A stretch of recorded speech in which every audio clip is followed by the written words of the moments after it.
Hello, children of God. You are welcome back to the channel.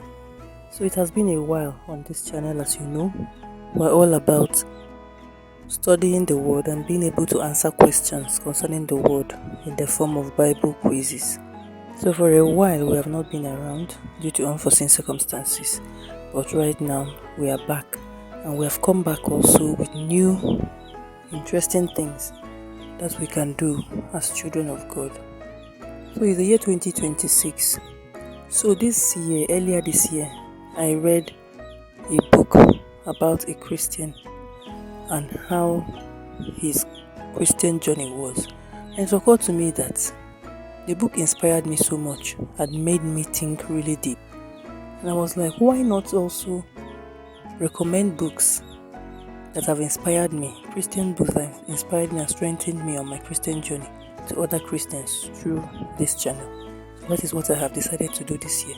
Of course, the Bible quiz will always be there. We'll always read scripture and then answer questions through the Bible quiz. But I'm also introducing this segment where I recommend books that are okay and safe for Christians to read. So I hope this kind of thing interests you. So I'll just go ahead and introduce this book. In fact, it was the first book that I read in 2026 and I was very glad that I did.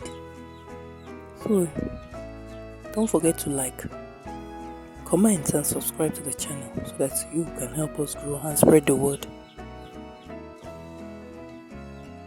So let's get to it. The book I'm talking about is Letters from a Soviet Prison by Mikhail Korev. He's actually, you can see the book right here. He's actually a Russian evangelist and he was evangelizing at the time when the USSR was still a thing. So this group of countries, including Russia, and they were very, very hard on Christianity.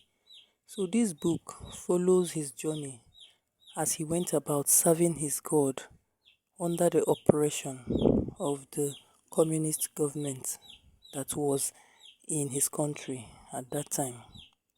So you can see it's a very slim volume. It's actually just 240 something pages. But inside is packed such high amount of inspiration that you cannot help but even shed tears as you read this book.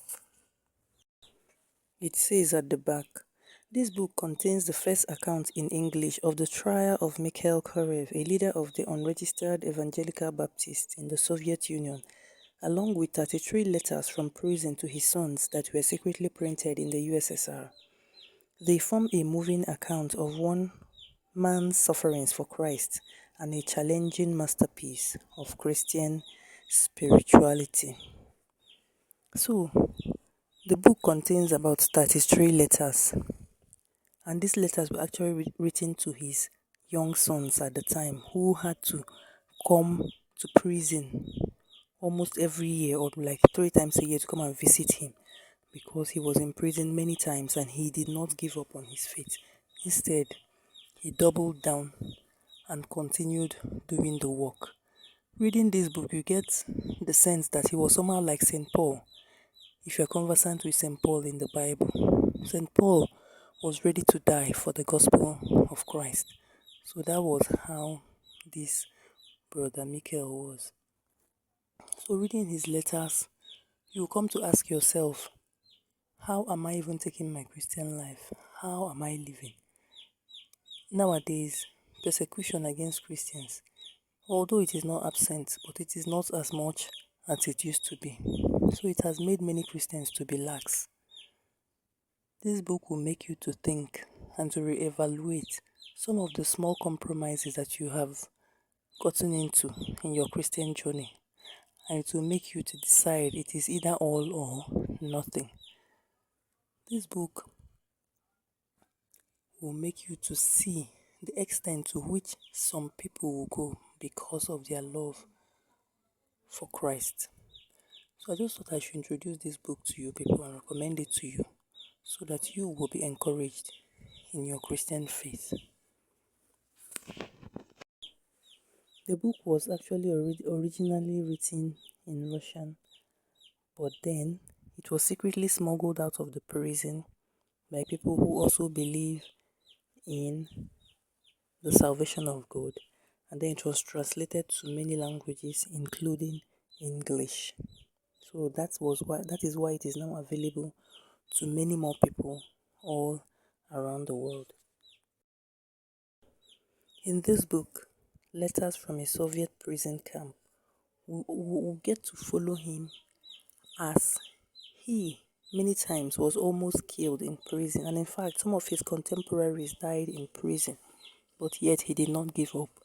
We will follow him as he almost lost his family, as his wife had to be the only one present with the children, and then many people were even advising her to file for a divorce so that she will be free of him, but she stood her ground and did not give up.